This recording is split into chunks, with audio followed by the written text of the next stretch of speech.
Alright guys, today we got a Camry here, 2000, this is a 2003 Toyota Camry. We're going to replace the thermostat. So if your car overheats and you have not changed the thermostat in a long time, something like this is only like $10-15. If you buy a better one, it might be like 25 bucks. But this is something good I got for this Camry, and there's a part number there. So if you guys want to get the same particular one. Also, there's a seal for the thermostat for this Camry. There it is.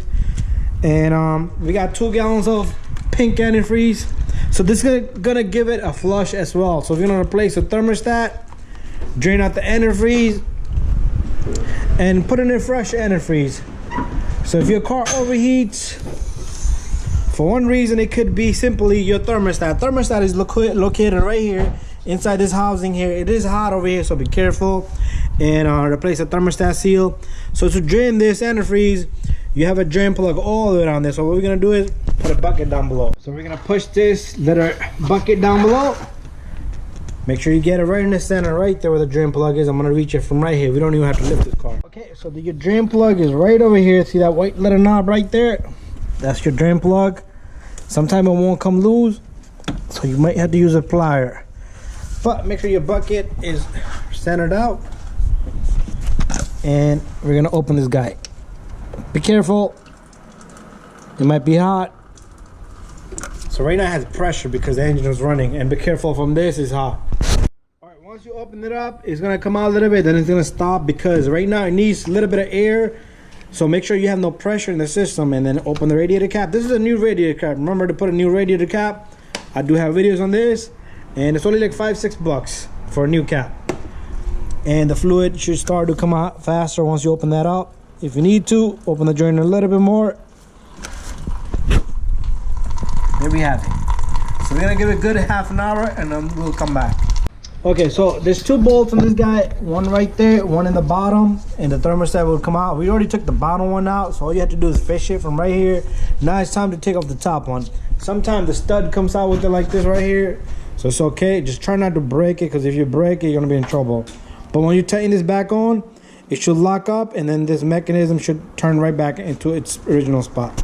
All right, so we put in the second little bucket down there, and we're gonna take this one off, and once that comes off, you're gonna start to see all the antifreeze start to leak out. So let's take that one off, and then we'll just continue in a moment.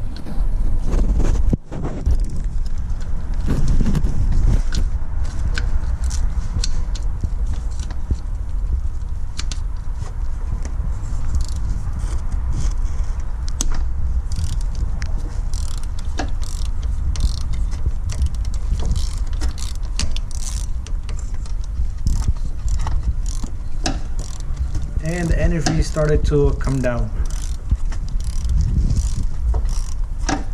Just make sure you have something down below to catch all the antifreeze. And once it takes off that bolt, we'll continue again. All right, now both bolts are out, and we should be able to pull out this thermostat housing. And you can leave it with a pipe if you like. Just move it to the side. Usually this thing will look super clean. That's how it's supposed to be. But remember, thermostat seal is on the thermostat. Remember, this little guy right there, the little mechanism right there, that's like a little bleeder for it. So make sure when you put a new one in, it's up on the top. And try to angle it the same way, okay? And we're gonna try to yank this one off, and a lot of antifreeze is gonna come out. All right, once you take that off, a lot of antifreeze is gonna shoot out. So what I like to do is try to take off a little bit, and then just be gentle with it.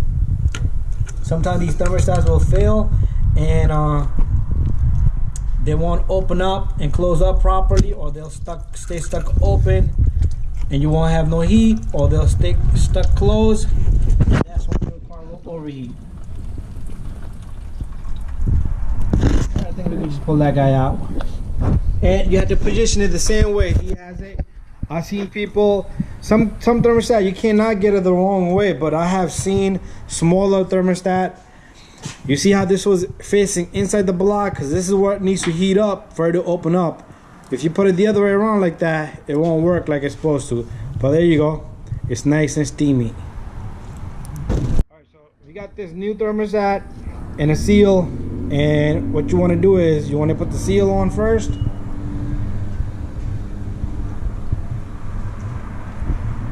And make sure it's good all around. Don't forget the little bleeder valve in there. We're gonna position it the same way. All right, so take a small rag, clean the inner space where the thermostat is gonna sit. Just wipe it down if it looks clean. And also the housing over here for the thermostat housing. All right, now put the thermostat in. And once he removes his hand, you're gonna see where it sits at. See that? Perfect. The valve is almost at like 2 o'clock right there. Anyways, time to put this thermostat housing in.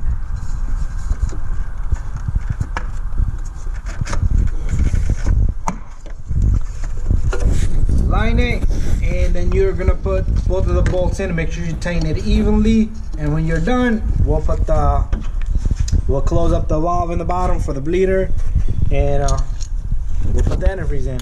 And we're all done. Make sure you let the car run so it can cycle and suck in all the antifreeze it needs. Alright, I should mention, while you're working on this, make sure you pay attention to this little guy. A lot of people have a habit of putting their weight here. You'll break this, that's it, new radiator. But anyways, we're all done. Both bolts are tight. One at the bottom is tight also. So tighten it evenly, do a little bit, and get it flush. Now, we can close up the bleeder valve here, the drain valve. And what we're gonna do is, we're gonna connect the funnel here, and we're gonna put all the antifreeze in. Alright, so this is my friend Lily, that's what it's called. So it's a little funnel system. It comes with adapters. And what I like to do here is, I like to put this funnel here, and then fill up the antifreeze, and you top it off, and then you can let the car run for a little bit, or you could close the cap and let the radiator fans come on twice, because that's when the thermostat is going to open up, close, open, close, and it's going to suck in all the antifreeze. It's pretty safe to do it with these cars, so you cannot go wrong. All right, so what we're going to do is we're going to put this pink Toyota antifreeze in it. And with something like this, you just dump it, you fill it, and that's it, good to go.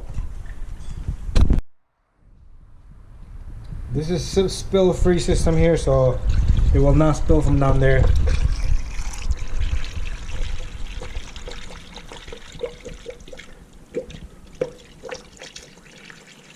And also empty out your reservoir on that end. Once we have a bucket empty, a bottle empty, we can just empty that out.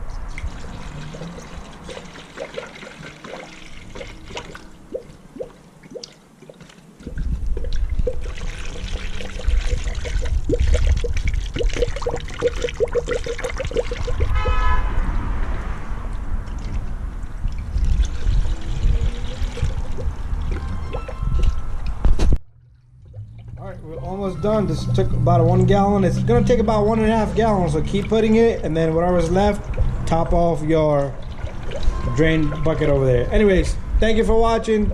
Don't forget to subscribe, share, and like, and don't forget to close your radiator cap. If your radiator cap, I do have a little example here. Look at this. This car was overheating, and that's what it's supposed to look like. This is a new one. You know, we put a new cap on this guy. So something simple like that, $5 can cause your car to overheat. Probably got another one in here. Anyways, this is my junk here.